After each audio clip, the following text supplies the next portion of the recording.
Okay, so you want to work with youth at your church. You want to be a mentor, you want to be a leader for youth. Maybe you had a really effective youth group that you were part of when you were a teenager, and so you want to pass that on to a new group of teenagers. Maybe you came to Christ later in life and you didn't have a lot of direction as a teenager.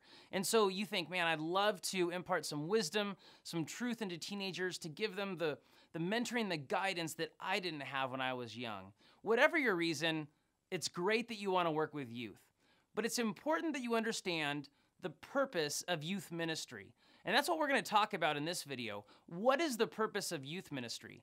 You know, a lot of youth ministries, a lot of youth groups, they fill their time with events and parties and activities and retreats and outreach events of all different kinds.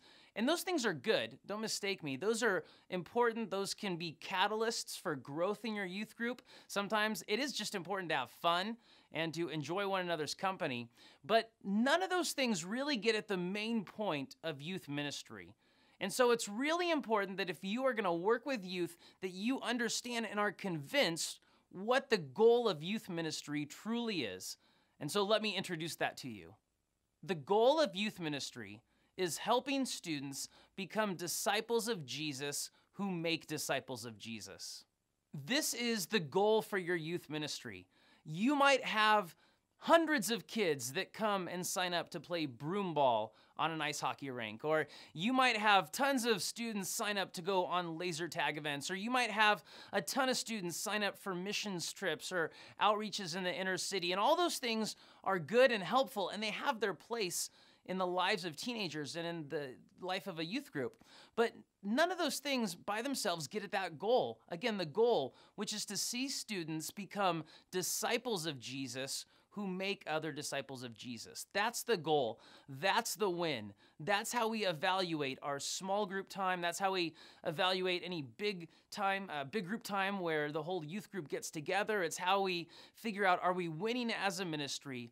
Are students becoming disciples of Jesus who then make other disciples of Jesus? Now, we didn't come up with this. This isn't our goal, but it's what Jesus gave to his followers, gave to not just students, but all Christians in Matthew 28. Therefore, go and make disciples of all the nations, baptizing them in the name of the Father and the Son and the Holy Spirit. Teach these new disciples to obey all the commands I have given you, and be sure of this, I am with you always, even to the end of the age. Okay, let's break down this goal a little bit further. We want to see students become disciples of Jesus. That's what Jesus talked about in Matthew 28. He said, go out into the world and tell people about me, baptize them. That, as I understand it, that kind of refers to evangelism, because you get baptized once you become a Christian. Once you put your faith in Jesus for the forgiveness of your sins, then you're baptized. And when you have that faith moment, what we like to call that defining moment, when you recognize that you're a sinner and that only Jesus can save you, and you trust in him, that's your defining moment, the moment you become a Christian. And so certainly we want to see students become Christians. We want to see students in our youth group become Christians. We want to see students in our churches become Christians. We want to see students in our communities become followers of Jesus. We want them to be disciples of Jesus, which means they trust in Jesus for the forgiveness of their sins, but also that they grow to honor God with their lives. You know, Jesus said, teach them to obey everything that I have commanded you. And so that's a lot of work. That's a lot to do, to begin to honor God with our lives, to obey everything that God commanded us to do. But notice that's not the end of it. There are youth groups that have students who believe in Jesus and who really do a good job honoring God with their lives, but they miss the ultimate goal or that final piece to the goal of youth ministry, which is we want students who are disciples of Jesus who then go and make other disciples of Jesus. You see, we want our students not just to be disciples, but disciple makers. We want to help them help their friends find a relationship with God through Jesus Christ. And that's part of the Great Commission, that you're not done. We're not done with our students if they know a lot about the Bible, or even if they're honoring God with their lives, you know, if they are showing a lot of good fruit in their lives. We've really done our job if our students not only follow Jesus, but help their friends, help other people, help younger students follow Jesus. That's the goal, students who are disciples who make disciples. I know I'm being really repetitive, but it's so foundational. So if that's the goal, then I want to introduce you to what's the center of youth ministry, the small group. Now, there are a lot of ways to do youth ministry. You can have big rallies where you have a dynamic speaker and an amazing worship team, and you've got hundreds of students in the same room. You can have a youth service that goes alongside sort of the big church service at your church. There's lots of ways that you can do youth ministry. But we believe that the center of youth ministry should be the small group, because it's in the small group where discipleship really can begin to happen. You know, if you go to a large gathering, hundreds of students, and you hear an amazing band, you hear an awesome preacher, you might get inspired, you might get challenged, but it's so easy to just sort of have that be kind of a momentary excitement, or like a mountaintop experience where you get really jazzed and excited about God, but then you go back home and you kind of forget all about your commitments. Same thing kind of happens at retreats sometimes.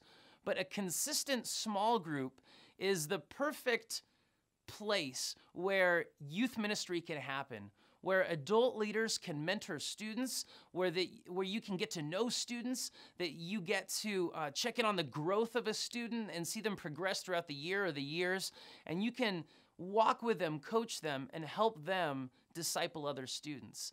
The small group is a place where students can ask questions, share prayer requests, can really get to know leaders. You know, one problem with having one dynamic, great youth pastor is once the youth group gets to a certain size, you know, that youth pastor can't be connected to everybody. And so if you're not part of the youth pastor's group, you kind of feel left out. But in a small group ministry, you understand that it's not about being connected to one leader, one person. It's about being connected to mentors, to students in a small group atmosphere. And so the center, the heartbeat, what you should really focus on making great in your youth ministry is your small groups. We got lots of training on small groups. There's a lot of Pursue God resources, one just called Small Group Training, Small Group Leader Training. We've got a lot of articles, a lot of which are written for adults, but can certainly help you as you think about leading a small group as a youth leader. But let's talk about the role of youth ministry. Partnering with parents to disciple their students. Now, this is really important to understand. You don't, as a youth leader, you don't take the place of a parent. It's not all of a sudden your sole responsibility to see these kids discipled. Ultimately, as a parent, and I say this as a parent, but it's the responsibility of parents to disciple their students. As a parent of 4 kids, it's my responsibility to oversee the discipleship of my kids. But we all know when you become a teenager, your relationship with your parents changes quite a bit. And as a result, it's helpful to have other mentors, other people, youth leaders like you, come into the lives of students and help them pursue God. And so understand that your role is to come alongside parents. And I can't stress how important it is to talk about this with the parents of the kids in your youth group, the students in your youth group. Tell the parents that you're here to help them. You're here to walk alongside them too. This is a partnership between the church and parents. Together, we're discipling students. Together, we're discipling the next generation. So let's talk about your commitment. Mentoring students and leading a small group. It's important to talk about the commitment that you are making because your role is so vital. As a youth leader, you get to play a crucial role in leading the next generation of your church, the next generation of Christian leaders, the next generation of leaders in your community, maybe leaders of our nation, who knows, even leaders of the world. I like to think big. And so this is a vital role that you're playing, and it's important that you're committed to it. Students want leaders who are committed. If you are committed to your small group, if you are committed to your students will open up to you.